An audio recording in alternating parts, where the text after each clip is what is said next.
All right, guys, it's time for the Next Level Guy Show, a men's interview, interest, and improvement-focused podcast featuring interviews with the greats from all industries to help you better your life. Each week, a new episode features an interview with one of the greats, covering all aspects of their story, from life hacks to tips and protocols that have allowed them to live life on the next level. We then highlight concrete action steps that you can use to improve your life. And now, your host, Ian Dawson Mackay.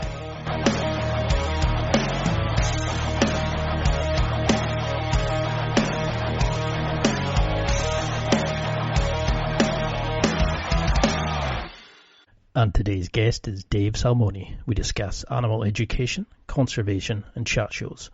Dave Salmoni is a Canadian animal trainer, entertainer, host, and producer. He has his own production company, Trisosphere, which is based in South Africa and specialises in wildlife films.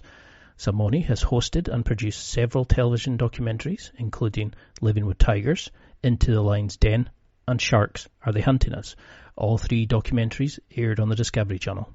Salmoni has since starred as a host and expert on Discovery and Animal Planet shows, including Animal Face-Off, Rogue Nation, After the Attack, and Into the Pride. He's also hosted Expedition Impossible, a Mark Burnett show on ABC. Salmoni is regularly featured on numerous talk shows, including Jimmy Kimmel Live, The Tonight Show with Jay Leno, Larry King Now, Conan, and Good Morning America. And in this interview, we discuss how we can have open and honest discussions on animals to truly start to make a difference, hunting and land use, the truth about animals on talk shows, how you can help animals being affected by the COVID pandemic, and so much more. And now, let's get to the interview.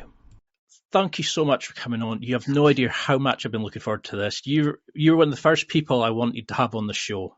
I've been a big fan of yours for years, but for maybe the four people who don't know you, could you give a quick introduction? Because how do you define what you do? I do find that difficult. And certainly having kids now, and you meet people and you have that 10-second schoolyard introduction. If someone asks me, I kind of almost ignore it because it's what I do is I chase around, my passions and the things that I love to do. And what that's led to is I'm a biologist. I was an animal trainer for many years. I guess I still am technically. I work in television. I guess my job is I'm a large predator expert. I have been doing host-driven wildlife shows for the last 20-something years, since 1999, so whatever that is. So what I do is, I'm a person who's interested in animals and wildlife, and I go and try and sell the story that I'm interested in to try to get networks interested so that I can tell the rest of the world so that they can be interested. And it's literally that simple. Unfortunately, that doesn't fall into I'm a biologist, I'm a zoologist, I'm a wildlife host presenter. I'm a lot of those things. I'm a producer. I'm a dad. I'm an animal activist. I'm a conservationist. But you could say all those words and still not quite get it. Because it certainly was difficult to explain. Usually I can say to somebody, he's a jiu-jitsu competitor, he's this, he's that. But when I was trying to explain what you did, I was like, let me come back to you. It really depends on the depth of the dive, right? If you Google, the stuff that comes up usually is more the talk show stuff that I do in the US, where you see me on a show like Jimmy Kimmel Live.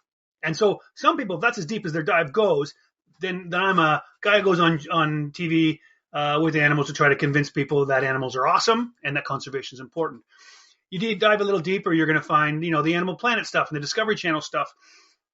And then if you dive a little deeper, so you can really, it really does become difficult depending on how much looking as to what I do. But a lot of people only know me from their window. So you can always tell, you meet someone in an airport and oh my God, you're that lion guy. I'm like, okay, to this guy, I'm a lion guy. That's awesome. Or, oh my God, I've seen you on the talk show guy. So you're right. So you've talked about how your passion for animals is inbuilt.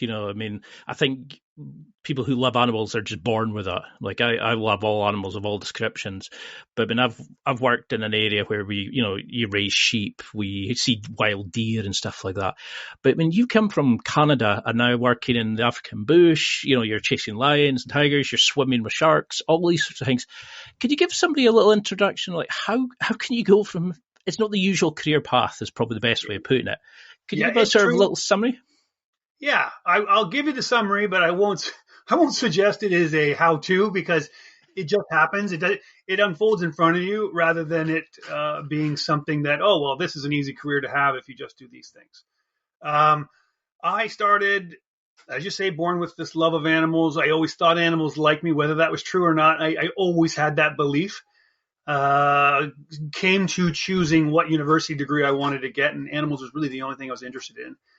Not with the idea of a job yet, which was dumb in most people's definition of why you go to university, but that's what I wanted. That led to tracking bears and doing an honors thesis in bear behavior. Too much time in the research department got me into the idea of I actually just want to spend time with animals. So then I left that and became an animal trainer. I went to a privately owned zoo who really believed that animals didn't belong in the cages. They belonged out of the cages. So they learn the rules, like the rules, then they could come out and exercise every day, entertain their brain. I bought into that idea thinking that was a good way to make some animals that I loved, make their day a little bit better. And then from there, got the opportunity to do a conservation project with tigers. That project, oddly, tigers drew me to Africa.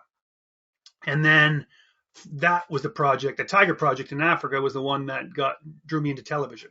Television kind of kicked the doors open to whatever you're interested in, Dave, because I started in television right when Steve Irwin was just exploding. Like picture the networks are just seeing Steve jumping on crocodiles or alligators and saying, oh, look how awesome this is. And them saying, well, we could get some more of this. And I kind of rode that kind of tidal wave that Steve created. So the networks were just saying, like, just keep doing what you're doing and make sure you love it. And the people that are watching are going to love it too. And that kind of got me to this, a 46-year-old father who's, pretty beat up and broken from all the different adventures I've had, but also pretty fun life. No, I mean, it's definitely one of those lives that I would love to have. You seem to have the dream life because coming from the Highlands, we got to see like wildlife, like up close and personal. And it always made me like, where do they go? The migration paths, how do they breed? How do they do this? How do they do that? And you're living that dream. You're getting to go off and explore these things. But can you explain about how you, say if you got a project just now, you were to go and explore the bush looking for a particular type of animal. Could you explain like how you even go about something like that? How do you start planning to find the animals, locate them, film them, but make sure that you're portraying the true behavior of the animal rather than the manipulated that you see, like some of these tiger programs on Netflix, for example? Yeah. It's an interesting question. Each idea just starts with something that I'm interested in, particularly the ones that are dangerous. But if you're going to be out there in the middle of the bush risking your life, you better want to be there and love being there. If the driving factor is television or fame or money, then you're not going to survive very long. I did meet those guys. I just didn't understand those guys. So with an overarching question, one being maybe, I wonder if I could introduce myself and be accepted by a Pride Alliance, right? With that question, the research starting point is very obvious. It's a matter of what does the world think about human and animal interaction, that animal interaction, and what do I think I bring to that is different? And then from there, my next question is, what's the worst case scenario? In my head, that's kind of what I'm doing. I'm researching what we already know. I'm researching the thoughts that I think. What do I think that's different? And then if I get attacked by that bear, shark, tiger, what do I need to know? Now, if it's a big cat or something like that, it's very close friends of mine that I'm calling and I'm going through stuff with. If it's sharks and things like that, I'm actually going online like you would and say, who are the smartest shark people? Who knows anything about shark attacks? Who's ever survived shark attacks? Does anyone have a solution to a shark attack? And then really going to like a fitness professional and saying, all right, well, if I'm getting attacked by a shark, here's what my body needs to do to keep myself alive. So if I'm giving myself the confidence from Dave, you're building a body that can react properly when you're in the terrible situation, and you've built that interest around all the other research, then your brain's in a pretty good spot. You're in a real positive position to get out there. While I'm doing that, I've got, the producers that I love and the friends that I'm used to. So if I'm doing an African adventure, I have a production company in South Africa. It's obvious. I call them up and I'm like, hey guys, what's the best Pride of Lions or great white shark area or elephant area where we can view this behavior and get this reaction or understand it in this way. But then along with that, you're also having to build a team, right? So you're only as good as the worst person on your team. If you're going to be doing lions on foot, you got to find some cameramen who are great at capturing images for the people at home so they can tell the story, but also not be in danger by being on foot. I mean, to some degree, I'm in charge of everyone's safety, but also to some degree, everyone's in charge of their own. So, you build the team over the years of great African guys and great North American guys. And so it becomes species or danger specific. If you're underwater, in my case, oddly, I've probably been underwater 500 times because I've done a lot of aquatic shows. But because I'm a host and because I never really got confident, because I learned on camera in the show, I've always just had one or two safety divers. So because of that, safety's never been my thing. So even in my 500th dive, I still don't feel great underwater unless I'm with some safety guy who knows a bit more. So that's all the elements. The actual production and finding the location and getting the deal done as far as rights, insurances, the finances, all that kind of stuff. I get involved, but it's not my bread and butter. It's not something I'm good at. It's kind of the other stuff, the research side, the passion side, that is where I tend to drive the project. Because it certainly comes across with your love of animals. Every time I've watched shows and stuff, it's not so much the celebrity stuff of it. You're actually interested in the animal. You're always checking on it. You're always talking with love and passion about the animal, and it really comes across to somebody who understands it. But now that we see these rises of all these extra documentaries on YouTube and Netflix, and it really bugs me that people see that as a good animal husbandry. That's the accepted thing. I think that this current day and age will be the death of all the stuff that you're talking about. As far as having groups of wranglers that I can call up and say, hey, we've got a group that's interested in cheetah conservation. Can you bring your cheetah so I can do a presentation, explain to people all the 70,000 things I think are awesome about cheetahs, and really get people in that room pumped up about saving this cheetah? Those people are going to be gone because not Netflix, but the what's happened after the Netflix specials like Tiger King or the subsequent ones, it's got the world believing that that's what is normal. Those people were crackpots well before they ever had a special. I knew of those crazy people, and they were the crazy people. Everybody in the world, we all know crazy people in jobs that we do. I have a couple of friends that are mailmen, but going postal is a whole different thing. Not because of what actual normal mailmen do. It's because there are crazy people in every profession. So I do believe that because public opinion through social media was shifting greatly already, in that the activists are the angriest and the loudest, and trolling is a lot more popular online than anything else, really. And so it's kind of the message that people are seeing. Then that gets reinforced by Tiger King and the media that surrounds that. So the only thing we've ever heard of captive animals in the last 3 years at least is bad.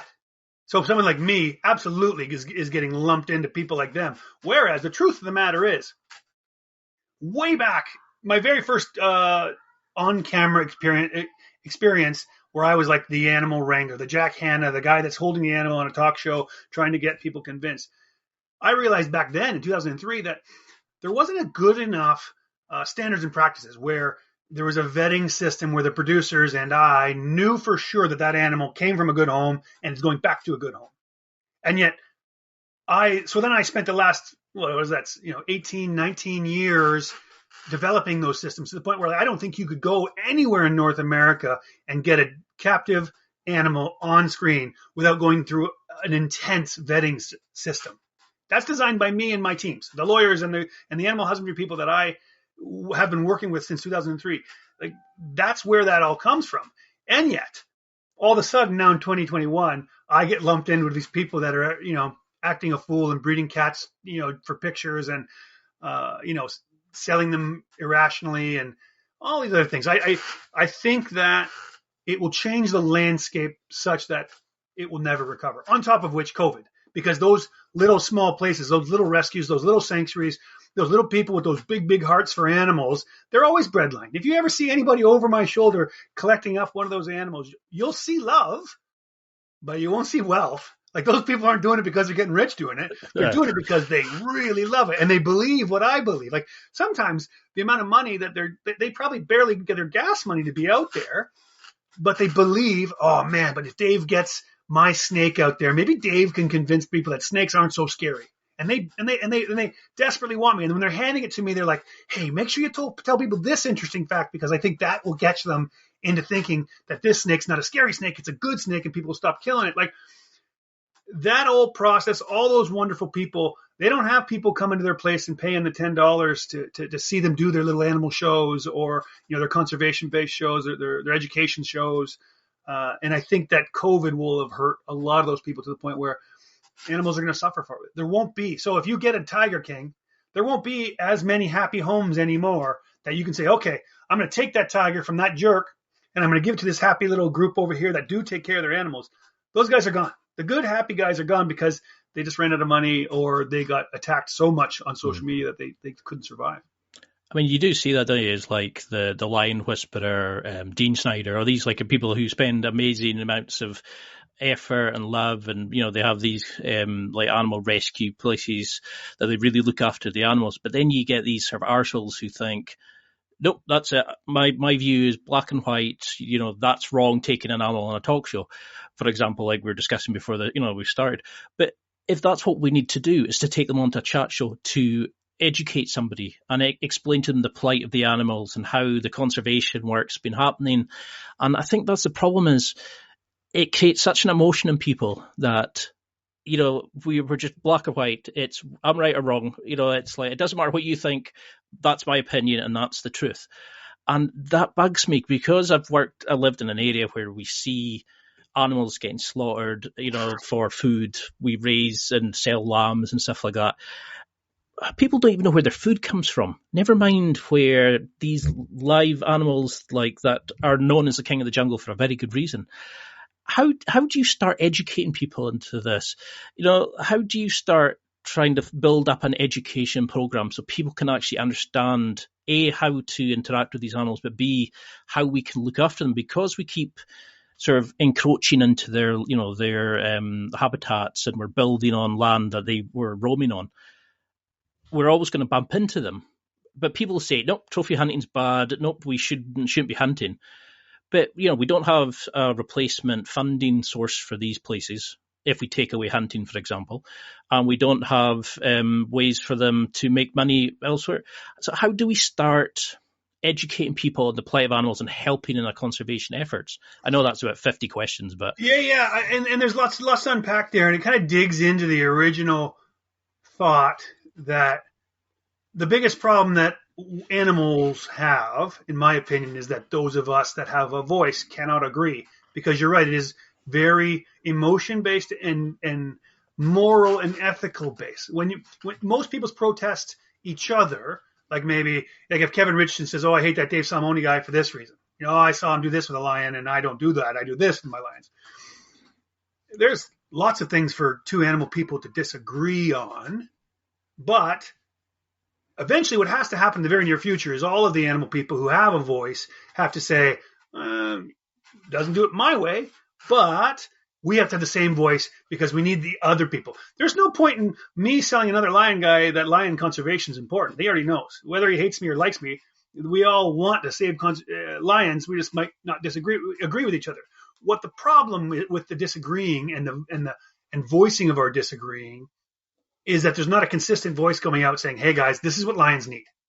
And that's kind of the question you had, is how do we get people to jump on board with the conservation effort, is by getting consistent with what we say. putting the disagreements, like when the first thing comes up, when, oh, do you know this conservation group? Oh, I heard about this. I heard about them. Your answer should be, oh yeah, they're doing some good things. Maybe not exactly how I would, but good things. And you voice that consistent voice. But then because the people who are actually going to make change in the world aren't the animal lovers like us. It's us getting the rest of them going. It's why I go on talk shows. There's no point in me. If you're tuning in to Discovery Channel, Animal Planet, and watching my show already, you already love animals. You don't love my shows because you think I'm nice in a green shirt. You like lions, you like elephants, you like sharks.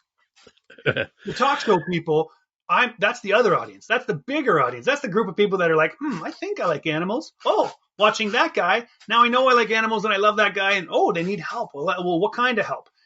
And that's when you start to get your bigger team and your bigger people, and and the voice and the consistency of what's needed grows. And people want to do it. People love animals. Even the people that don't agree with each other. Like, I don't agree with what PETA does in any way, but they're all animal lovers.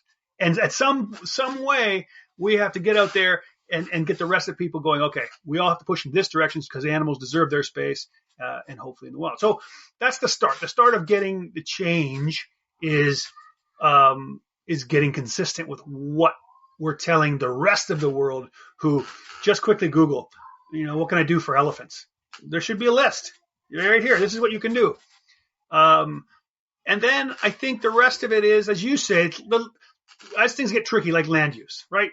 Where people say, oh, well, if you love animals, you shouldn't love trophy hunting. Well, I think that's true in some cases, and I think that's completely untrue in other cases. As you say, land use is, if there's no other better conservational method in that particular area, then hunting will do it. Hunting will keep some animals there wild, because farming certainly doesn't. Farming means all the wild animals go. So it's those more difficult questions, I think, that need just people to take the time to specialize and learn. If you think there's a better land use for animals, then figure it out and present that idea. And hopefully the people you're presenting it to have an open enough mind. Like, the problem with a lot of times is like, oh, okay, if I think that this is much better run under ecotourism than it is trophy hunting, and you present it to a trophy hunter, the trophy hunter's like, well, okay, I forget it. We're not doing that.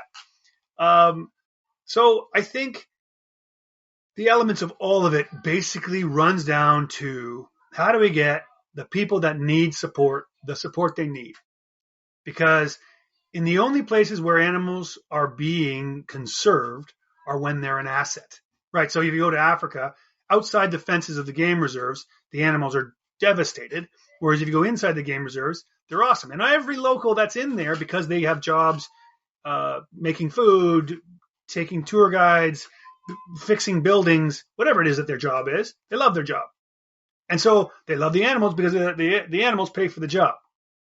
And in all of the places that those animals become an asset, the people are supportive. And once the people that are living with that animal are supportive, then it's going to be great. I was really deep into, and Em would like to be, deep into tiger conservation. And I spend a lot of time in India, in the really rural places where the tigers are living. They're living with some of the poorest people, sickest people, people with the least amount of stuff that I've ever seen. It's pretty tough to explain to them, hey, you should be worried about this apex predator over here. Yep. Well, they can barely eat themselves. Like, I don't think that's a stupid conversation to have. Whereas if you create a job with that tiger, or even just say, hey, tiger conservation built this school, this church, and this hospital, and we'll keep doing it and we'll keep funding it if you just leave those tigers alone. Those are the projects that work. And I think we know that now. And I think that, big groups like WWF are starting to push in those directions, where they recognize you can't have a little project in isolation, meaning you've got to go after politics, you have to go over community support, and then you have to go over the wildlife. Getting an animal to live in a wild space is pretty easy. We really do know how to do that. It's the other elements that support it that I think would cause the rest of us to be more successful. For example, and I know I hate conservation conversations where they seem doom and gloom and impossible. Tiger populations have started to grow for the first time since they started going away in the 50s. So they've doubled every year for the last 3, which is great news for tigers because we're figuring it out. Because that's the thing, isn't it? It's like, if you're sitting there and you're like, okay, brilliant, like, we'll put out an advert for, raising funds for tiger conservation. maybe 5 people see it.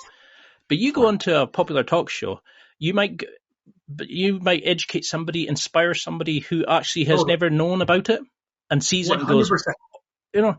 And that's what I was trying to explain to people. It's like you have to bring it in front of them. It might not be the methods that we'd want it to be.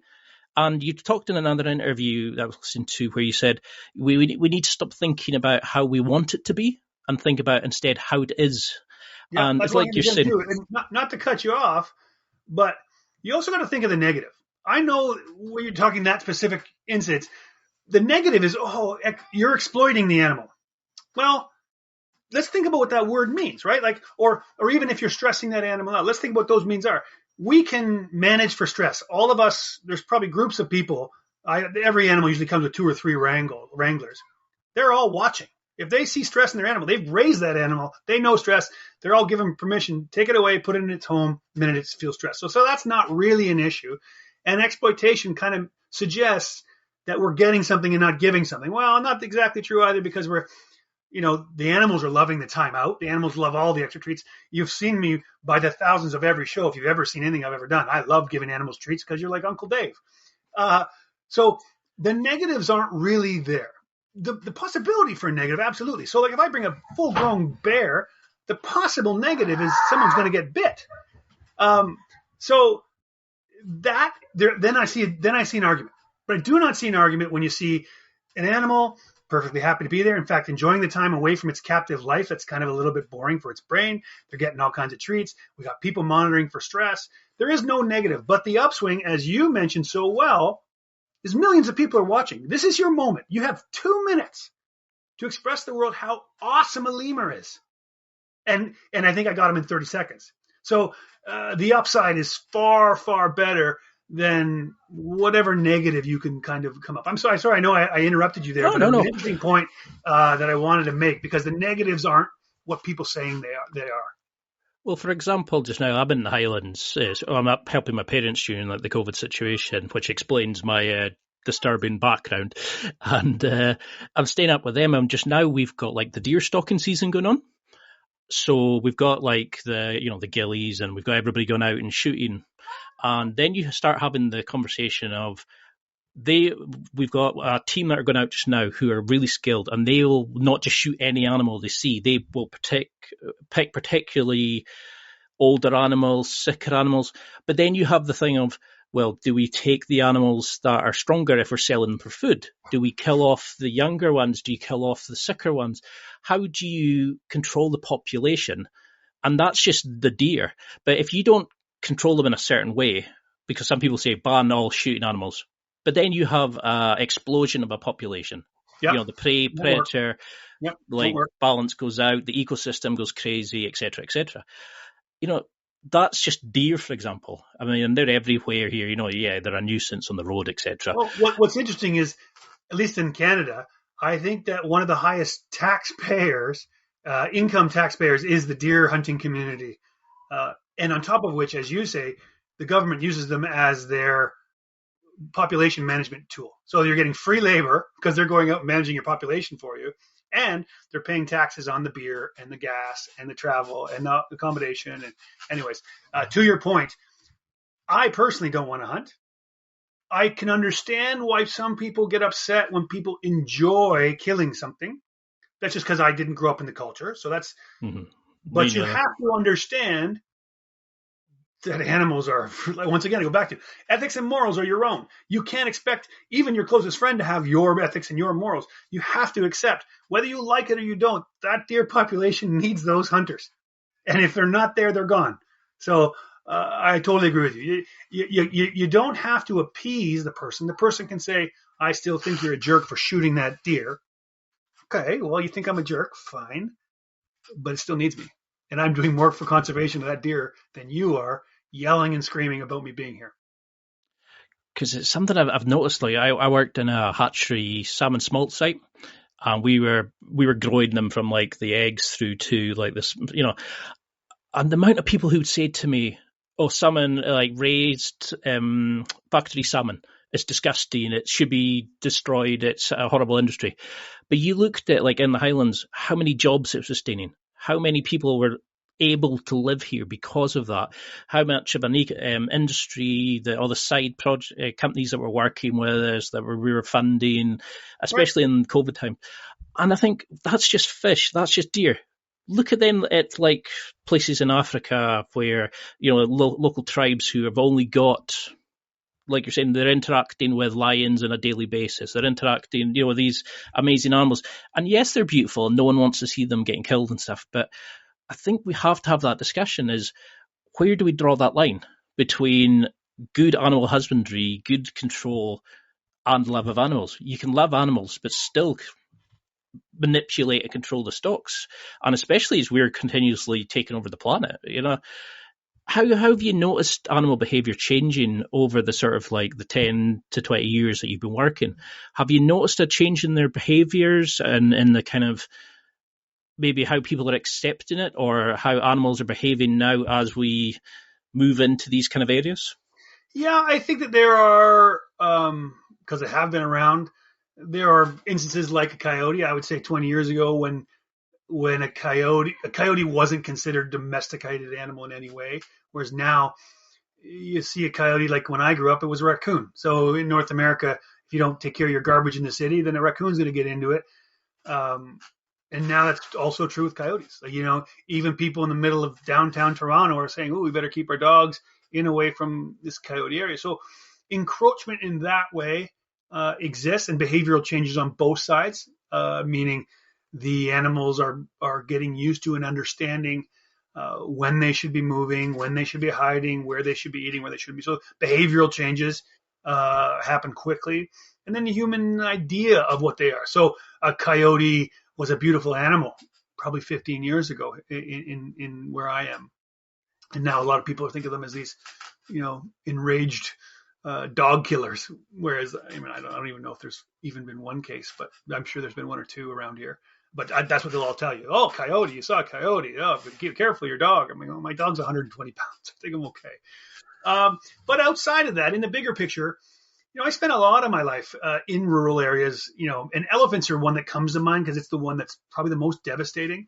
Like I was in India looking into what people were doing and how they were living around India. It was an interesting fact that an elephant could in 11 minutes eat a family's entire year's worth of rice, which I thought was like, oh my God. So like you have to defend them every single night. You have to defend your crop every single night. And if you screw up for even 11 minutes, you got no food. So the things that are interesting there is what techniques people are using to get the elephants out of the way, and what the elephants have started doing. So there's an interesting escalation, particularly in elephants, but it happens in other animals as well. So you would put chili peppers around your field, so then the elephants would learn how to get over the chili pepper fences, and then you would dig trenches and they would learn how to get around that. And then they'd start chasing them with fireworks, and then the elephants would get scared, and then they would run through huts. So there's constant escalation of, well, then I'll do this, then I'll do that. Well, it's no different than a predator-prey relationship. As they develop ways of getting around the predation, the predator, gets smarter, and then the prey gets smarter. So the consistent adaptation is a natural process that we're all part of and used to, and is absolutely happening. And that the way that the changes that we're seeing in it is typically the ones that are the most devastating, meaning elephants is a great example. Monkeys are another good example because they're in such numbers and they're so able to integrate themselves into a domesticated area really quickly. But there's examples of that all over the world where people are dealing with wildlife as a pest. The animals that we're like, oh my God, I saw a vervet monkey yesterday. And in other parts of the world, they're like, I hate those monkeys. Damn vervet monkeys. If I see one, I'll shoot it. So perspective is everything in those types of relationships. Because it's definitely something I see a lot of is people going, oh, it's absolutely beautiful. But it's like we pick a panda because we think it's cute. And right. We think we should work on it to, procreate and give it as much space and all these systems to help it. But then we look at another animal that's maybe not as beautiful and go, yeah, let's just kill it. Oh, yeah. Reptiles are always like that. Bugs are like that. Like anything that's not beautiful really gets a bad rap. Fish, as you brought up, like people don't care if you kill fish. I remember the first time I was asked to do like a survival-based show. And I'm like, well, I'll sneak up on animals and like tag them. They're it. But it's just not who I am. It's not where I'm comfortable. I'm not going to, I'm not going to kill an animal just for a TV show. If I'm starving and I'm going to die in the bush, fine. But I'm not doing it just for entertainment. And their initial reaction was, okay, well, let's just do fish. And at first I was going to agree and go like, I don't know if that's completely different or if it's just because they're not as pretty or what it is. But yeah, it's absolutely a fact that the better looking we deem an animal to be, the more support they get for sure. It was like that PETA advert where they were showing there was like different ranges of animals and they were drawing the line saying, you'll eat this side but not that side. What stops it here? And I was thinking, well, actually other cultures will go much further over than, and it's like that idea. You ask them about themselves. Why is it okay that I have I'm a jerk. I get bad emails from them every day about the tiger I'm holding or the sloth that I'm protecting. Not to mention maybe they're the rescues, maybe they're from a sanctuary, maybe I'm helping them. And they got all dogs and cats and things in their house. Like every one of them's got a pet in their house. I mean, is that any different than what I'm doing? It's time for a quick break. There are millions of potential products to buy, so how do you know which ones are worth your hard-earned money? Simple. You go to nextlevelguy.com/affiliates and explore those that will transform and improve your life. You'll find deals, listener exclusives, and special offers with some great companies. Recommendations are 100% honest and only on items Ian has tried or believes in. The companies showcased will make you a better man in all areas of your life. Simply go to nextlevelguy.com/affiliates and level up. Because that's the thing that really bugged me about it was when I initially saw it, the people were going, he's a jerk.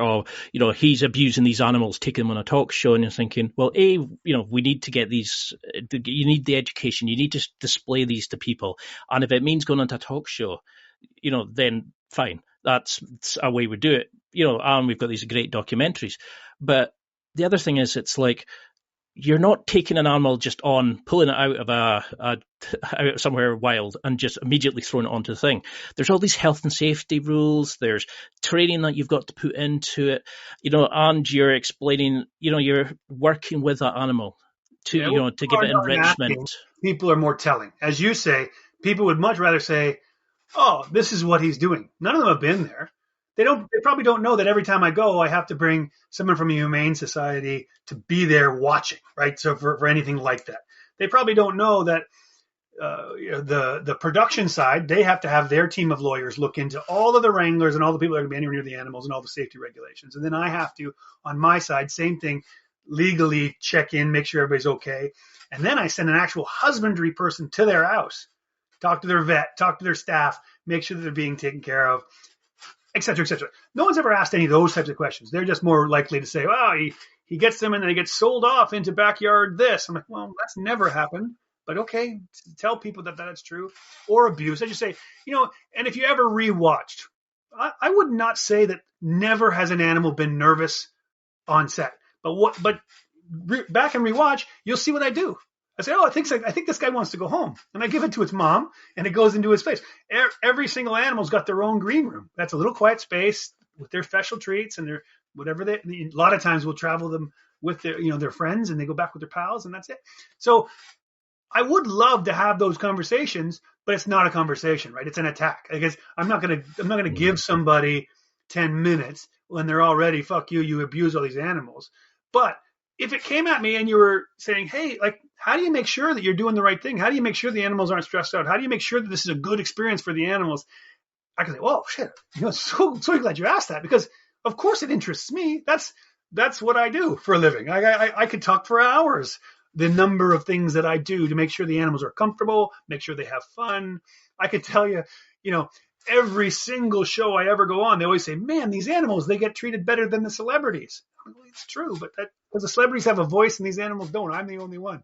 So my point to all of that is that, we need to get back to that position where they ask the expert. I'm clearly the expert. How do we take care of these animals that are going to be on these shows? Oh, let me tell you, I'm happy to. because it's something that does come across as the love that you have for the animals. Sometimes you even forget to talk to the host because you're too busy checking the animal and explaining it. Like my family have grown up with, we've got sheep, for example, Shevet sheep. To move sheep, you have to have a movement book. You have to monitor the medicines you give them. You have to have like a certificate from where they're going from, where they're going to. It has to be down the chain. There's so much regulation and control, and that's sheep. And people are gonna suggest you're just gonna pluck out a lion, you're gonna pluck out a monkey and go, let's take it onto Conan, let's take it onto Jimmy Kimmel. Yeah. People don't want to hear. They don't want to hear the truth. As I say, it's never a question. It's always a statement. There's reasons for that. And some of them I respect. Sometimes people love animals because animals are very accepting. There are people that are ostracized in our human society because of the way they think and act but are accepted like crazy with animals. Some of the, quirkiest people I know are animal people because animals accept their quirks. They don't really care if you're cool or not cool. But those same quirky people, the way that they express their love is almost in knocking down someone else. Well, you don't love them as much as I love them. So if I knock you down, it shows how much I love animals. So I always picture someone on their little trolling keyboard. Oh, screw him. These are the 6 things he did wrong with that animal. And I try to in my head go like, oh, that person just loves animals a lot. They love animals a lot. And this is how they tell their 25 friends that follow them on Twitter how much they love those animals. So it's an interesting perspective because animal people are very passionate, but certainly it kind of gets presented in a negative way sometimes. Because like if you watch any of your shows, you go in and you're very strict on watching from the side. You don't go in and like slap the tiger at the back of the head to say, watch this, watch me attack, like show the attack procedure or something like that. You will stay from the side. You have very strict control of how things are done. So you're not manipulating the animals and stuff. How do you avoid getting to that point though of like, okay, we need to get viewers, we need to get, ratings. Is there that tendency to kind of like, because you've got an amazing skill set of working with these animals. How do you make sure though you're not getting overconfident and thinking? Well, that was a harder question to answer when I was younger. When I first started getting into television, certainly directors that would come, because I didn't know anything about direction. I didn't know anything about television. And the director's like, and I'm more talking about in the wild because before television, I was already an animal wrangler. So my ethics and my morals were pretty set in a captive or a studio environment on my own. I knew what was right and wrong or what I was okay with and what I wasn't okay with. But when I got into television, when you'd have a director say, hey, take another step, get a little closer to that animal. And I'm like, oh, I think that elephant's getting upset. I'm seeing him swing his feet. I'm seeing his ears come out. And he's puffing a touch. I think we're pissing him off. I think we're done for today with this elephant. And the director, who's got another agenda, it doesn't have my sensitivity, doesn't see what I'm seeing, is saying, well, my film needs 10 more minutes of elephant. I'm sorry, but this is what we need to tell the story properly. And when I was younger, I probably wasn't aware that I could just say, or I didn't put myself in a position where I could just say, I don't care. These animals need a break. Very quickly, I realized that was a conflict. So that's why I started my own production company. That's why I was involved in hiring directors and producers. And that's why eventually, with the more dangerous projects, the more bush-related projects, the more natural-related projects, I was the boss. So in the end, if the film and the storytelling ever got in the way with doing the right thing animal-wise, well, I more cared about who I was as a human than I did about my television career.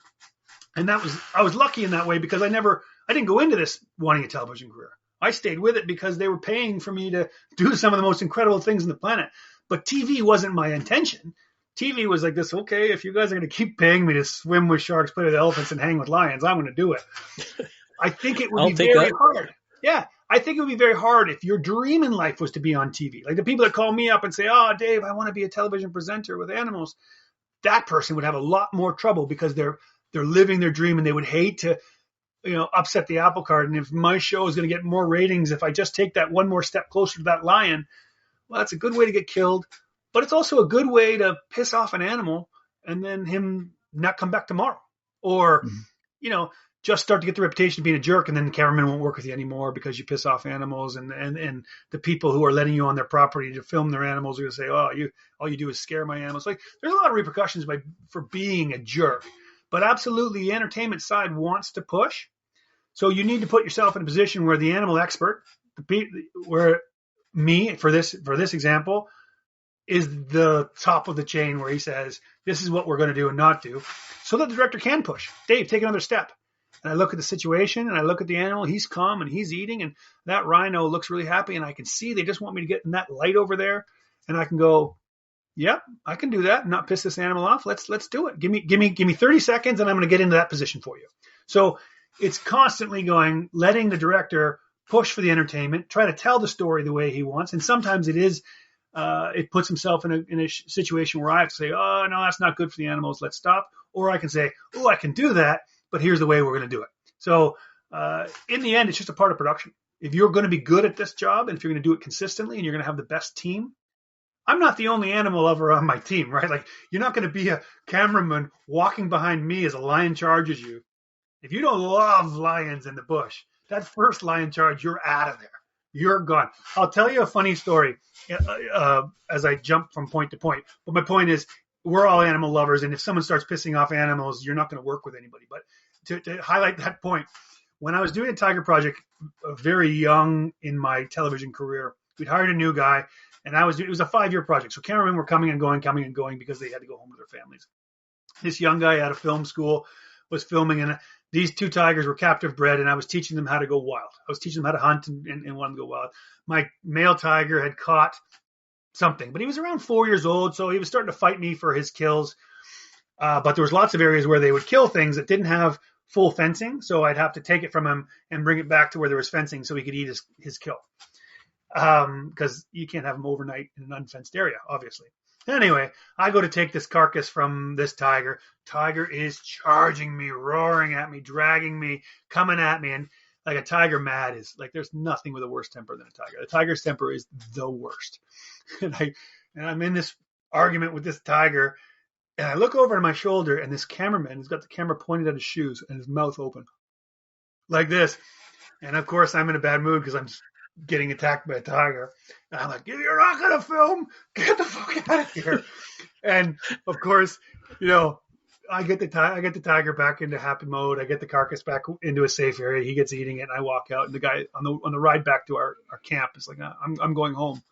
I'm like, yeah, I can see. He didn't have the love and the passion that you would need to, be in the middle of the bush getting attacked by a tiger. So it takes a very special person to either be in front of the camera or behind the camera if you're going to be on that team. I think that's the thing, isn't it? It's like people just assume it's like you just nip out and you come across a bunch of tigers, you follow them eating, it's like they don't seem to understand the amount of work that goes into it to let the animal trust you enough.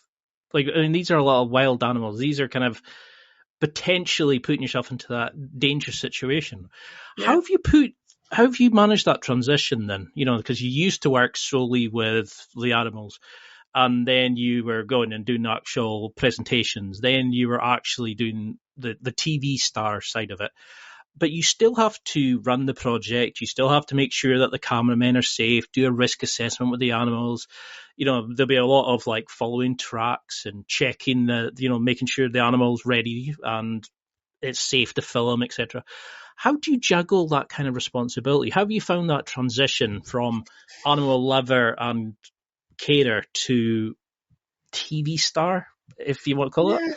It's one of the things where, at least in my case, I can't speak for everybody, but in my case particularly, I can remember I was very lucky early in my career. For the first 5 years, Steve Irwin was still around.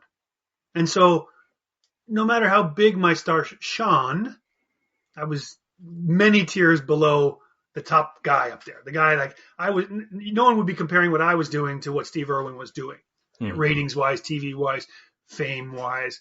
And so you were never really a star in that case. So you didn't get as much of the celebrity treatment or the responsibility or being put in positions where you had to understand what that was and what it means. I think when I got older, was when I got more pushed into the entertainment side of my job, far less ripped pants in a tent, far more red carpets, studios, whatever, that kind of stuff. But at that point, I was pretty comfortable with who I was.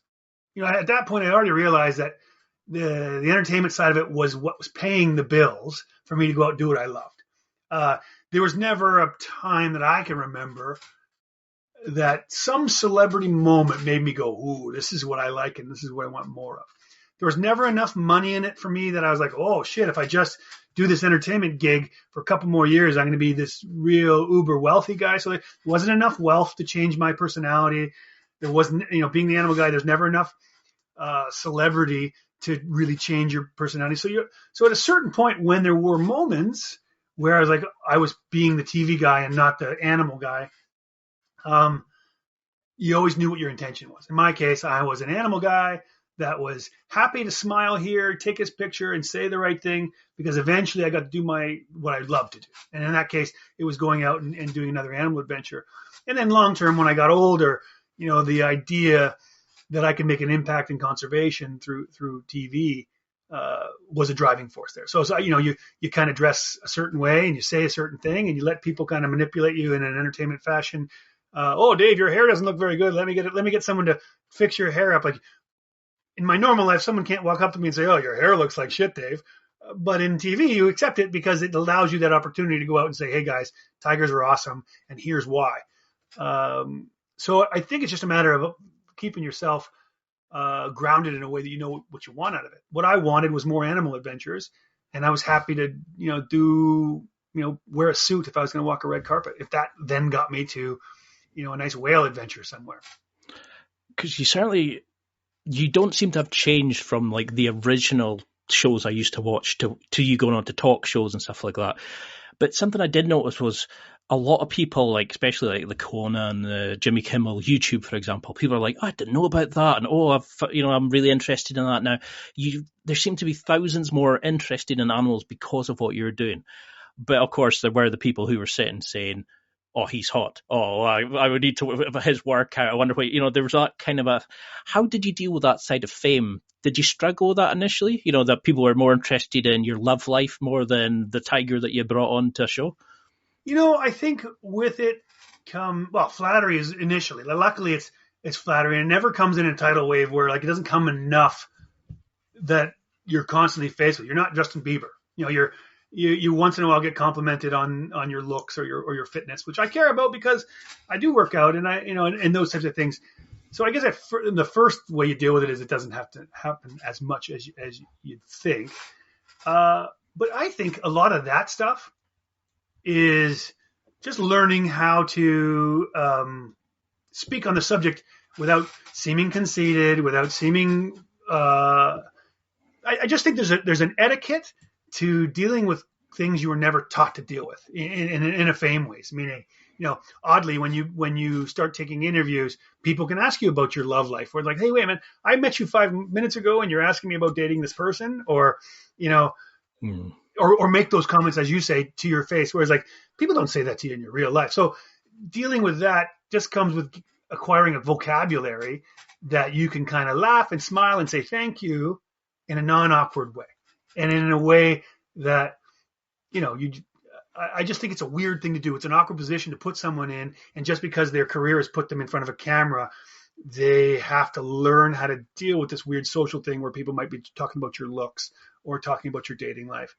But when I went on, like when I Googled you, for example, there was all these amazing videos. There was all this amazing information that you provided. And then there was this like whole screed of bullshit about, oh, let's look at his workout program. Oh, he's dating. And I was like, you do this amazing job. You educate so many people. And that's what some people are interested in. That's what comes with the entertainment side of things. Like, I'm certainly not one of those people that sympathize with the really famous person who says, oh, you shouldn't be asking me these questions, or why are you chasing me around? Like, there's something about being in entertainment. Like, I often talk about the price of passion. Sometimes the price of my passion has been injuries, attacks, time away from home. But some of the price that I have to pay is the fact that what was paying for these crazy, amazing trips, the ones that you said, oh my God, Dave, I'd love to, do that. You wouldn't like to do some of the entertainment crappy things that I have to do to pay for it. Like I say, it's not nice having someone say, go buy a suit and go and make sure it's a freaking nice suit because you're going to be photographed. Like normal people don't have to deal with it. So you just have to understand a lot of the entertainment interest, whether it's dating or looks or workout or I could give you 50 different things that is weird that only really happens to people that are in entertainment. It's not lost on me that I'm getting these crazy, awesome animal things paid for by being in entertainment. So if I have to do the dance, I'll do the dance. And I'll hopefully learn how to navigate it in a way that I stay true to the person that I am. As you say, like, oh, Dave, you're like you were, when you're in your 20s on camera. Well, the one advice I was given by someone in entertainment who'd been there for a long time is just make sure you be yourself. If you're never playing a character, that character doesn't get old. Meaning, when I was 20-year-old Dave, I was playing 20-year-old Dave on camera. So then 30-year-old Dave came along and people weren't tired of 30-year-old Dave because he had different interests and different ideas and different thoughts. And now that you've got 6-year-old Dave, I've always been myself. So there was never a point where I've overplayed some character that I was trying to be. I didn't ever try to be Crocodile Dundee or whatever. Like, the one thing that really drove me crazy when I started doing talk shows is back when I started doing them, everybody wore jungle suits. Right, like the short shorts, the khaki vest, because like the Jack Hanna, is it? Like Jack Hanna, and I don't want to run Jack down. He is, however, he did his thing. But like to me, the idea of wearing a Bush uniform when you're in the middle of downtown New York or downtown LA, in my case, I got a pretty regular gig on the Tonight Show before my regular gig on Jimmy Kimmel Live. Like the idea that I was holding a lion but had to wear a suit so you knew who I was. Like, no, I think even if I wear my T-shirt and jeans, if I'm the guy holding the lion, you'll get it. I'm an animal guy. Yeah. You know what I'm saying? Like, so I feel like you got to stay true to the human being that you are. Whereas, like, I wear my bush gear in the bush, and I can wear my jeans and T-shirts at home. Just as similarly, I didn't wear a 3-piece suit when I went out and did the Tonight Show or Jimmy Kimmel Live because that would also be weird. That's not exactly who I am. So. All of that just comes with navigating who you are, keeping true to that, and trying to understand what your goals are. And my goal was to get back out there in the bush. And then, that changed as I got older into, wanting to educate people and interest people. Like if someone comes to me and says, oh man, I really love this animal, or I really got into this conservation because of this one thing that you did. That's like the ultimate compliment for me. I'm like, oh yeah, that's great. That's what I was hoping. Like that's why I did it. That's why I flew away from my family, stayed in that stupid hotel, ate that crappy food so that I could go on that talk show and you watched it and you loved that animal because of that. And I think that's great. I'll do it every day. That is the thing that bugs me is like people sitting there going, oh, he's loving the fame of it. He's loving the celebrity of it. And thinking, what, going away and spending months away from his family, going away and staying in a hotel, trying to find animals.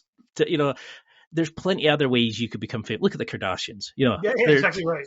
Yeah, you can do that. There is a cost to all that stuff, and on the other side of things, like, if you get a free drink because someone liked your show, awesome.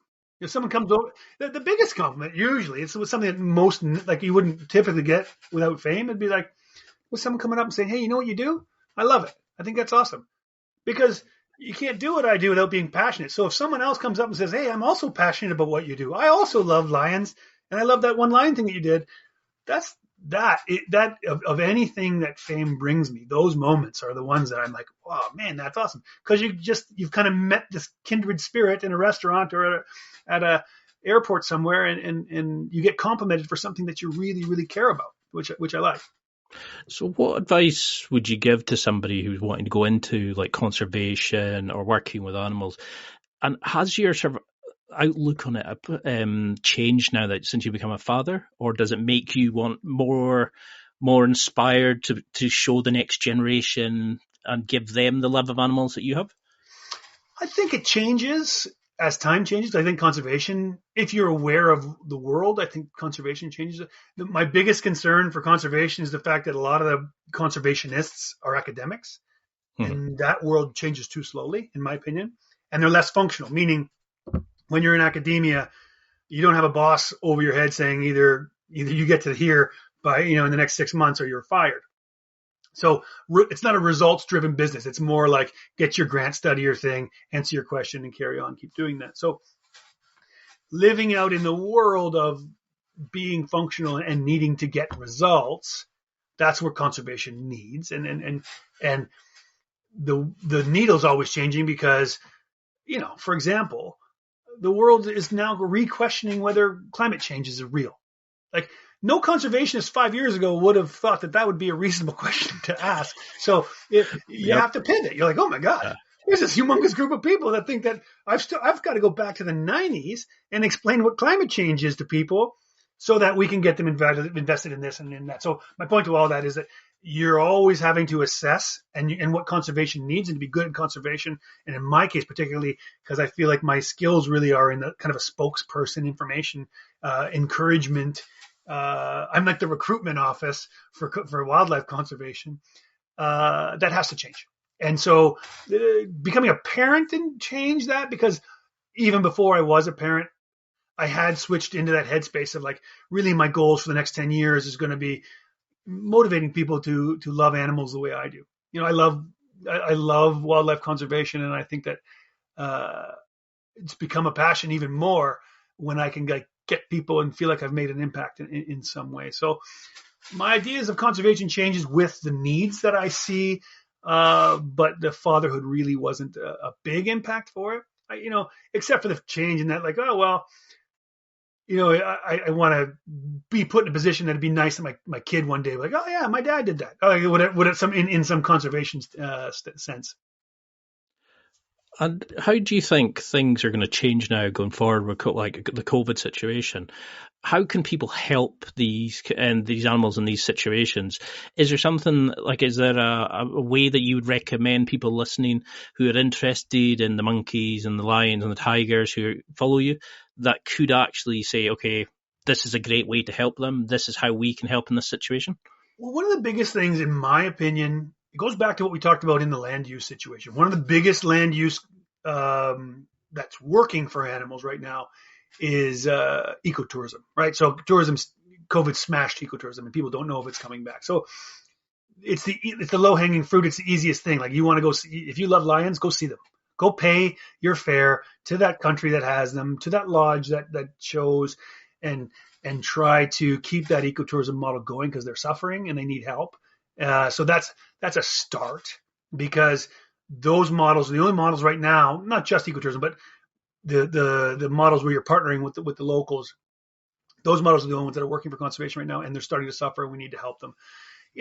And in a grander scale, like if you're talking more like COVID's really impacted the sanctuaries, the rescues, because they're mostly, those places are tiny little places, poorly funded, that are running on passion and love. So their income streams have been gone with COVID. So, if you have a favorite place that, had your favorite animal, think about, supporting them in some way, whether it's, buying your membership for the summer or whatever it is, whatever they need for their support, go to that place and see what they need. Because there is a shortage, I think, of people taking care of animals. And I think the more that the good people are getting wiped off the earth, the more that the prevalent evil people that don't really care about the animals and think of them as an asset to abuse are gonna succeed in that way. So I think, planning your ecotourism dollars, go to Yellowstone, go to safari, go to the local park, go to the local zoo if you think it's a good one. Those things help to start, and then after that, chase your passion. I've always said information is everything. So, you might be one of those people that are really interested in this one specific bird. Well, go do your research. You're growing up in a world that isn't like me. I used to have to look through encyclopedias and trying to figure out what any particular species wanted or needed, or where some group might be that needed my help. It didn't exist. Whereas now it's a Google away. I know it's hard. It's hard to find that right group and that right way to help. But the more you research, the more questions you ask, the more emails you send, the more time you spend on a species that you love, you'll find a way to make an impact. Because this was actually what I was afraid of. We're now an hour in, and I think we've only just started a quarter of the questions I have. I was such a big fan that there's so many areas I wanted to cover. But I mean, you've helped me learn about animals. You've grown my sort of passion for animals. My nephew, who's 10, loves animals, and I show him like YouTube videos of yours, and he'll be like, "Oh my god, that's amazing! Can I see another one? Can you do it?" So you've built in this passion for him, and I can't say thanks enough for inspiring a kid from the Highlands in Scotland that they could work with animals, that they could go and do these things, or even just understand the planet better. That's great. I would love to have you on again and really go into overcoming fear, the work you've done on Dangerous Islands, the time you've done in the Pride. There's so many areas, but I know that you're probably a really busy guy at the minute. So what do you want people to take from this interview? If there was a sort of message, maybe a myth, if a reminder for people to take, what would you want it to be? Generally speaking, whenever I do things like this, I do it because I want to inform people. I want people to, especially the people who are passionate about animals, I want them to be like, if I've given them any bit of information, like, oh, I wanted that question answered, great.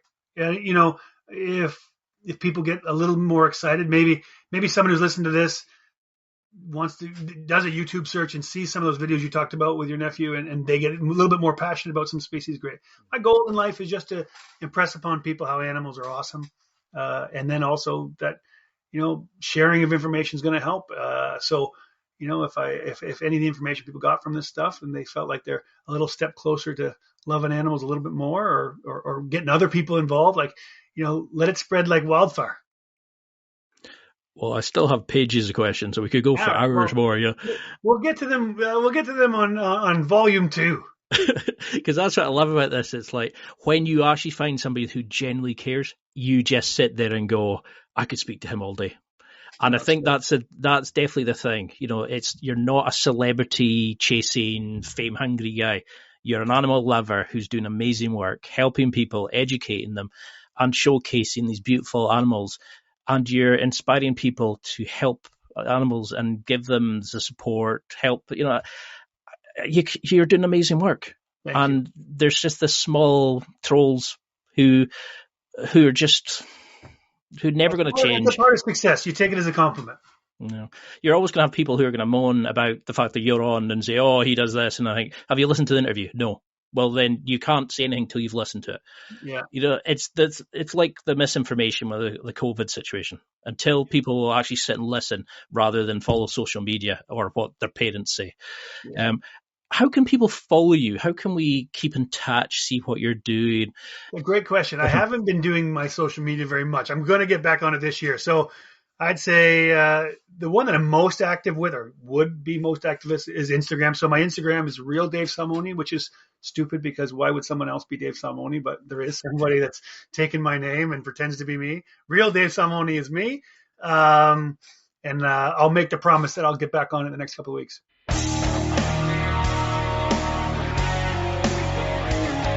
Well, that's it for another week. And thank you for listening.